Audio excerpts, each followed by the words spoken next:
Hello दोस्तों, अब एक और क्वेश्चन ट्राई करते हैं। ये रहा हमारा question. You can pause and attempt. हम आगे बढ़ते हैं। तो ये हम एल्गोरिदम फॉलो करेंगे, क्वेश्चन पढ़ेंगे सबसे पहले, फिर आर्गुमेंट को पैराफ्रेज करेंगे, फिर पार्ट्स ऑफ आर्गुमेंट आइडेंटिफाई करने की कोशिश करेंगे, फिर आंसर प्रेडिक्ट करने की कोशिश करेंगे, फिर स्कोप को माइंड में रखेंगे व्हाइल इवेलुएटिंग आंसर चॉइसेस। तो अब हम क्वेश्चन स्टेटमेंट पढ़ते हैं। The argument above depends upon which of the following assumptions. तो ये क्वेश्चन ही हमें क्लियर कट बता रहा है कि देयर इज एन अजम्पशन, हमें अजम्पशन फाइंड आउट करनी है। तो हमारे आर्गुमेंट में एक कंक्लूजन होगा, एक एविडेंस होगा, और दोनों के बीच की अजम्पशन हमें फिगर आउट करनी है, which will be one of these answer choices. Okay, तो विद दैट इन माइंड हम अपना क्वेश्चन पढ़ते हैं। World War II had a profound effect on the growth of nascent businesses. The XYZ company netted only $10,000 in the year before the war. By 1948, it was earning almost 10 times that figure. ठीक है, तो हमारा argument statement बहुत ही crisp है, just दो statement हैं। One of them is conclusion, one of them is evidence. तो ज़्यादा इसमें दिमाग की दही नहीं है। ठीक है, ऐसे छोटे क्वेश्चन भी इंटरेस्टिंग होते हैं, जस्ट टू सी कि हम क्या कर रहे हैं।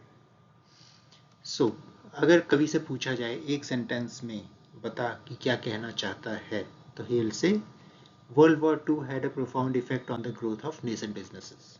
That's it. ये उसका कंक्लूजन है।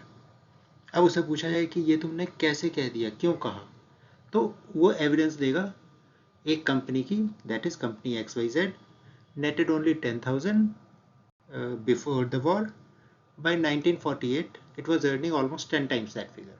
तो उसकी अर्निंग 10 टाइम्स हो गई। तो वो ये एग्जांपल दे रहा है XYZ कंपनी का। Now what is the hidden link, missing link? कि जो XYZ कंपनी में हुआ वही बाकी नेसेंट बिजनेसेस की ग्रोथ में भी हुआ। That is the hidden assumption. तभी तो दिस एविडेंस मेक सेंस। अगर XYZ कंपनी ही एक अलग ही आउटलायर है कि सिर्फ इकलौती ही कंपनी है जिसका 10 टाइम्स हुआ, बाकी सारी गई, तो फिर तो this argument doesn't make any sense. So that is the assumption, hidden assumption. अगर this we have already figured out कि this will be the assumption, इससे मिलता जुलता अगर कुछ भी आंसर चॉइसेस में है, so that will jump out to us. ठीक है, तो with that in mind हम आंसर चॉइसेस पढ़ते हैं। XYZ's growth rate is representative of that of other nascent businesses. पहली ही answer choice, just what we predicted कि हमारी assumption क्या होगी कि XYZ's growth rate is representative of that of other nascent businesses. बाकी nascent businesses के साथ भी यही हुआ। तभी तो World War II had a profound effect on the growth of nascent businesses. So A is the right answer. हमें answer मिल गया है, स्टिल हम बाकी आंसर चॉइसेस पढ़ लेते हैं। An annual profit of $10,000 is not especially high.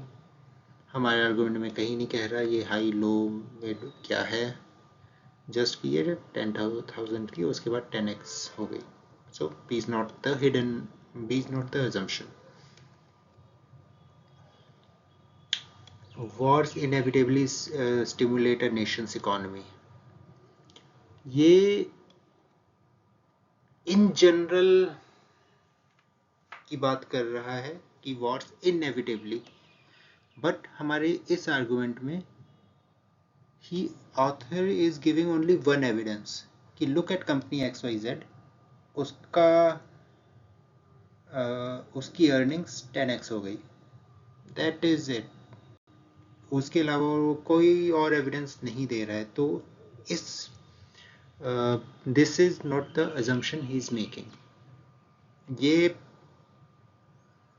भी true होनी चाहिए for this to make sense, but just in दो सेंटेंस से हम ये डिराइव नहीं कर सकते. This is not the assumption कि वॉर के कारण हुआ, या ठीक है वॉर ये इनएविटेबली, तो इट मे बी पॉसिबल कि वॉर के कारण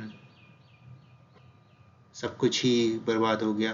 तो inevitably is one of the keyword जिसके कारण हम इस आंसर चॉइस को रिजेक्ट कर रहे हैं. अदरवाइज भी ये this is too broad a statement to be inferred from just these two sentences.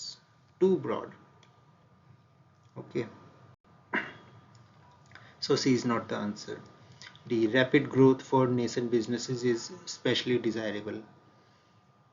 Desirable है नहीं है, इसका हमारे आर्गुमेंट से कोई लिंक नहीं है. XYZ is not characterized by responsible far-sighted managers. इसका हमारे इस आर्गुमेंट से एज सच कोई लिंक नहीं है. इनफैक्ट ये स्टेटमेंट हमारे इस आर्गुमेंट को वीकन सॉर्ट ऑफ कर रहा है. नॉट, अगर रिस्पॉन्सिबल फार साइटेड मैनेजर्स नहीं है तो ये ग्रोथ होने के चांसेस कम हैं एंड ऑल. एनीवेज, ये हमारी हिडन अजम्पशन नहीं है.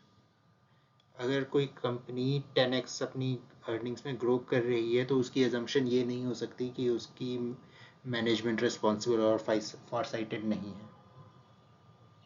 That may be true कि even despite that company grow कर गई, but that cannot be the main assumption. उसकी probability कम है.